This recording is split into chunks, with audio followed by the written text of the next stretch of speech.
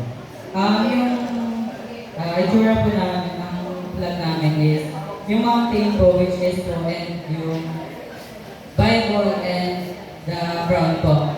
Meaning po na is yung sharing the word of God po above the mountain, and the crown naman po is for King God's reigns po. Dahil po sa verse po na Isaiah chapter 52 verse 11 po. Sinabi po doon na Zion ang Diyos may naghahali po. Ito po yan. And ito naman po yung sugo na word po, kinuha po namin din po sa verse po na Isaiah, which means po yung sa yung ano po, sabi po doon na okay kanyang pagmasdan sa mga karubunduhan ang surong dumarating upang ipahayag ang kapayapaan po. Yun po, doon po namin kinuha yung sugo po na word. And